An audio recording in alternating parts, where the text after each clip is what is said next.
Today, do people think prices are going to go up or home prices going to go down?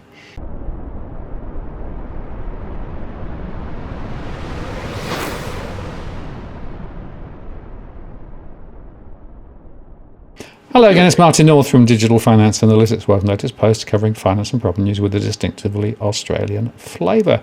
Today, I'm joined by Steve from Canstar. Hi, Steve. G'day, Martin. How are you going? Terrific, thank you. Well, great to have you back on again. Now, you've just published some really interesting research which really polarises people's opinions between those who believe property prices are running away and going up and others are less certain and think they could be going the other way. Fascinating. Yeah, look, I was stunned when I saw it because it is split two ways. It's a bipolar solution here. 40-something% are saying they think it's a great time to buy, and 40-something% are something, and 40% are saying it's not a great time to buy. I've never seen anything quite split that way, and there are only 23% of people undecided. So we have really got opposite views here. Now, that's very interesting because I can tell you something else. I got the same sort of findings in my surveys too. You've got this bifurcation between those who are really bullish and really positive about property and those who are absolutely not. And there aren't that many people sitting in the middle thinking, I'm not sure, right? People have strong opinions on both sides of the fence and they often don't agree with each other. Yeah, look, I've never seen anything quite like it before. Normally there's a much more a consensus kind of feel for these things. And normally if there's going to be uncertainty, it's mainly in that middle group who say, got 6 of one, half dozen the other. I'm not sure really which way this will go. This one is right out of the box. So the question is, what do you think is driving it? Can you sort of segment them by types of people or income or what is it, geography? Yeah, look, we didn't try, to be honest, because, we survey a few thousand people and you think, well, look, we should divide this up into all sorts of segments and all the rest of it. But you start getting very small sample sizes. And frankly, I think you might start misleading people more than actually getting clarity into it. So we went with the total view of it. But what I found interesting, given that we can't dig down there, is just what a contrast this is to the market we're seeing right now, where people are all rushing to buy property. There's not much supply, and prices are going crazy. Things are selling at auction for a couple of $100,000 more than was expected. So we're seeing a market today that's going super hot, and we're seeing this survey result that says, whoa, we're not so sure. So I'm thinking we might have to expect a little more balance moving forward in this property market. Well, that's fascinating because my surveys, being a little larger, perhaps can give a bit of granularity. So I think there are a couple of dimensions that I'm seeing. Firstly, there's a big gap between units and houses, right? And many people living in units or investing in units really have very little confidence that prices are going to go higher from where they are at the moment. And in fact, the latest data that I've seen suggests that in some places, unit prices are continuing to fall. So whereas houses, particularly standalone houses on relatively large plots, prices have been very strong, and many people still think there's more leg room to go there. So that's the first dimensionality that I see. The second one, which is also interesting, is the difference between close into the city and regional. So there is some very significant momentum in a lot of regional areas. So, for example, I've been looking quite recently at around Newcastle and around Wollongong and the Central Coast relative to closer into Sydney. And again, what I'm finding is that there are some very polar opinions. Those closer into Sydney, still not that positive. Those further out in the regions think there's a lot of momentum and more momentum to come. But actually, there's the down traders who are really quite worried about what prices are going to do. So these are people in the bigger properties with quite a lot of value, not sure whether it's going to go up any further. Should they sell now, right? So that's another. And the other is that you're seeing all these first-time buyers still absolutely convinced prices are going to roar up and they're going to get left behind. So that's another factor that is there as well. So it is a complex picture. So I think the message, Steve, here, you have to go granular to really understand what's going on. But the key message is, if in fact, as you say, and as I'm seeing in my data too, there are some that are less convinced about frankly, the headline news saying it's all go for property. That's a significant data point which may actually influence decisions ahead. Yeah, look, I think we're seeing a real reversal of trends of many years now, and that is that people during COVID discovered that living in a bigger property might actually have some benefits. The other thing they discovered is that they could actually work from home, 2 or 3 days a week, and could tolerate the commute for a couple of days if they didn't have to do it every day. And places like the Central Coast are ideal for that. I personally know people who did that, moved to the Central Coast, said, look, I can pop into town twice a week and do what I have to do in meetings and the like, and then work from home for the other 3. And, that's really very, very attractive. And the other aspect of it is that apartments, and here's the double whammy, apartments in inner Melbourne and inner Sydney, the demand was actually fed by tourism and overseas students. And neither of those are still with us, so you'd have to expect prices to really come off for that style of property.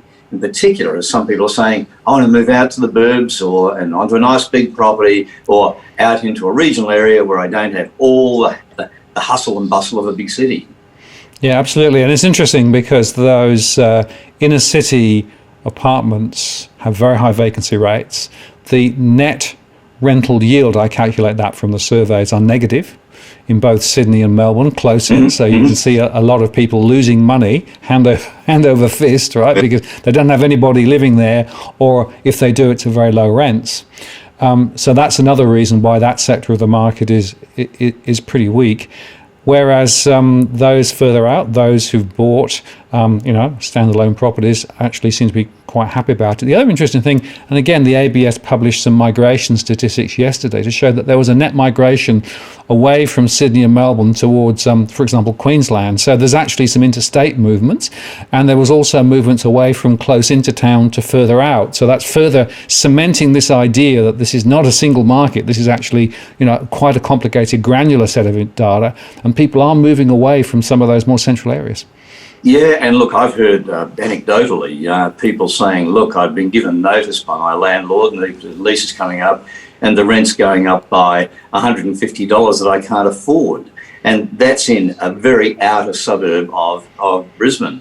And this person is saying, look, I can't find anywhere to live. I can't afford what is being asked.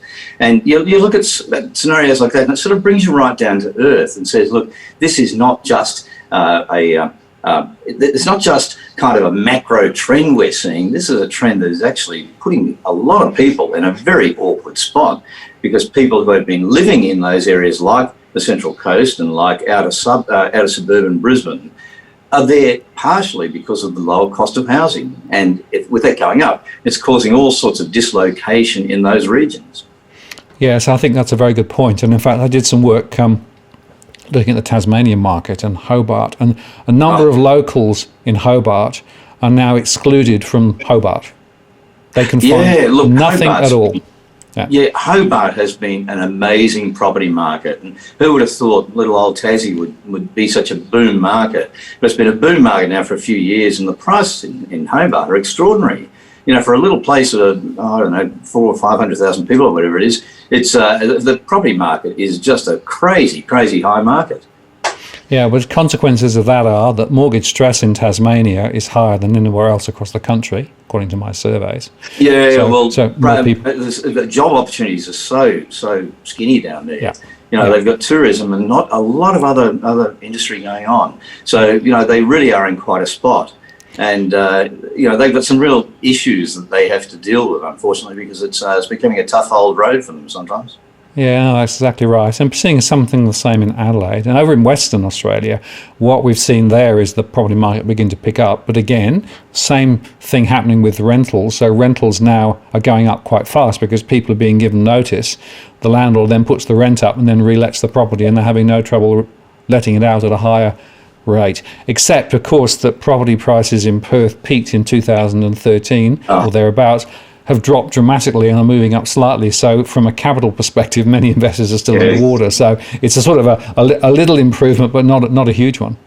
Yeah, look, it's been a boom-bust market for so long, Perth, and went through that terrible period where the property spruiking industry did really particularly well there and put a lot of people into multiple properties, multiple rentals, and when the resources boom slowed up and new mines weren't being built and the fly in, fly out went down, all the rest of those things occurred, a lot of people lost everything.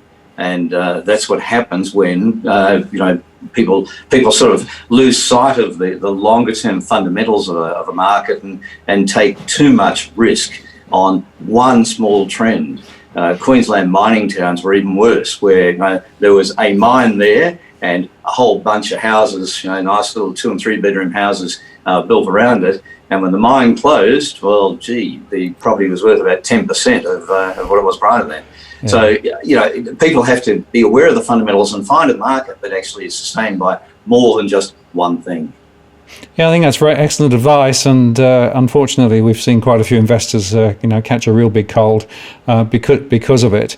And look, generally, my own observation is that investing in units pretty much across the country is still pretty suspect. We've got issues, of course, with things like poor quality construction, strata fees going up dramatically, all those sorts of things.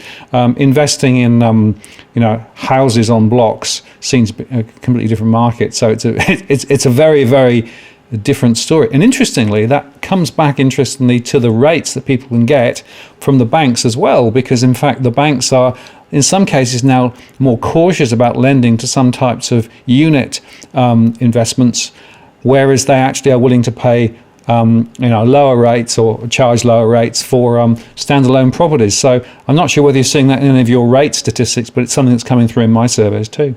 Yeah, we're seeing it in LVRs more than anything else, but there's a little bit that comes through in the lending principles, the lending policies of banks, who at various times in the past and currently are saying, look, no lending to units in a suburban, in a city, Sydney and Melbourne. We won't lend to single bedroom units. All those style of criteria are coming back in, of course, because they're the properties that are in oversupply, and really just there's not much of a market for them at the moment. So we see all of that. The Gold Coast is interesting because units still have done exceptionally well in recent time on the Gold Coast, and they're very competitively being sought. But they're of course units on the beach, and they've got the benefit of that scarcity. We've got beachfront views, and they're selling beautifully. But they've only just reached, in a lot of cases, the prices that they're at in 2013 or even further back, because the Gold Coast went through one hell of a downturn. Might even have been further back. It might even have been 2009 or something. So they've only just reached those levels now. So they've been really in catch-up mode now for 10 years and more. That's very interesting. And again, I find from my surveys, people who are living in Sydney and Melbourne looking up in Queensland are still surprised as to how cheap property is up in Queensland relatively. And in fact, if you look at it in net investment terms, the returns are twice as good up there relative to Sydney and Melbourne. Yeah, look, not surprising. I mean, prices are lower, so returns probably are higher. I think rents are still lower too, but it's the price of properties. And Queensland has a market that just kind of bubbles along nice and gently and doesn't go through any of these huge surges that you see in Sydney and Melbourne. And it means actually a couple of things. One is that people feel a lot more comfortable and safe investing in that market. But two, first home buyers can actually find a toehold. And that's the problem in Sydney and Melbourne, of course. The first home buyers are already so priced out of the market that there's a bit of hopelessness or a sense of hopelessness that sometimes drifts into their thinking. We don't tend to see that as much in Queensland because you can reach a property and get into the market. Yes, well, one of the reasons why the Bank of Mum and Dad is doing great trade in the Sydney and Melbourne markets, I did some research on that and was published earlier in the week, is precisely for that reason, that first-time buyers in Sydney and Melbourne have to save what 10 years on average now to be able to save that deposit if they go the long route with interest rates so low. So they're obviously looking out for other ways to short circuit that, and one of the key ones is to go and tap your bank of mum and dad if they've got money in their property, and use that. And interestingly, bank of mum and dad either using some of the savings that they made over the last year, or interestingly pulling equity out of their property, handing it down to the next generation so that that person can then go buy. Not necessarily sustainable perhaps, but definitely a lot of momentum there. The average from Bank of Mum and Dad, $90,000 at the moment. Yeah, it's a lot of money. If people can afford it, I can see why they do it, and frankly, it does help young people into property. And parents are very conscious of the fact that in Australia, property is a great way to not necessarily assure, but move further toward a comfortable retirement living. So, if you get into the property market, at least you're on the right page in terms of being able to afford a decent style of living in retirement. So parents are very conscious of it. We did a great bit of research. It's a few months old now. It's probably about December last year. And I'm going to sort of make up a number but it's indicatively correct. Something like 40% or something of millennials felt that parents should have an obligation to help their children to get into the first home, but only about 20% of baby boomers had the same view.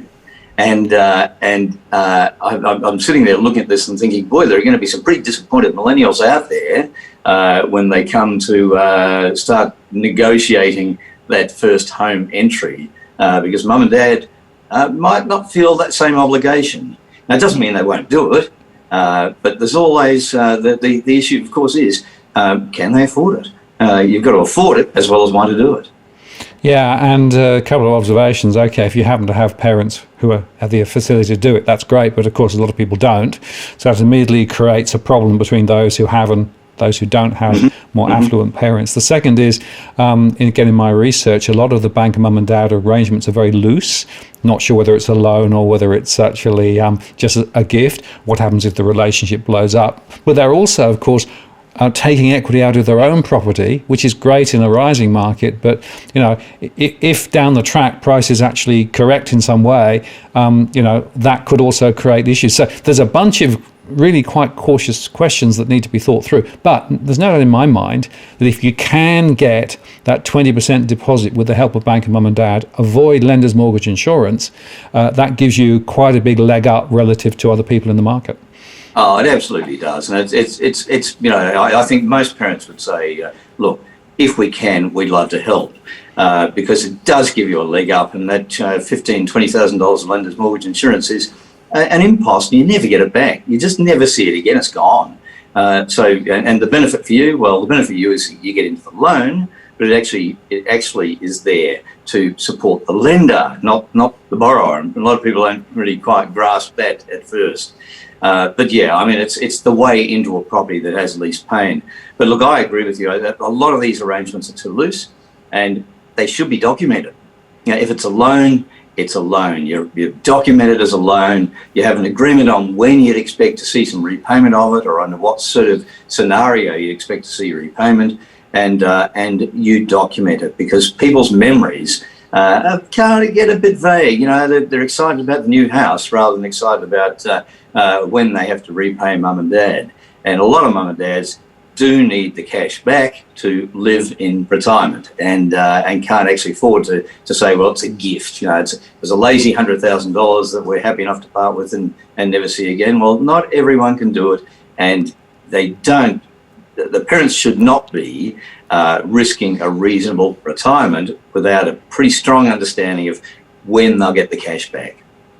No, I agree with that. It's very important to document it and structure it, and include things like what happens if the relationship blows up, that sorts of situations. What happens if there's a forced sale? The other point it's worth just thinking about with all of these things is that, if you've got 2 or 3 kids, are you setting yourself up for a real problem? If you give it to the first one, then you've got to give it to number 2 and number 3. So you've immediately tripled the problem, as it were. Look, the whole issue of equity can actually destroy families. And so it's not necessarily meanness in this. It's you do not want to drive a rift between families.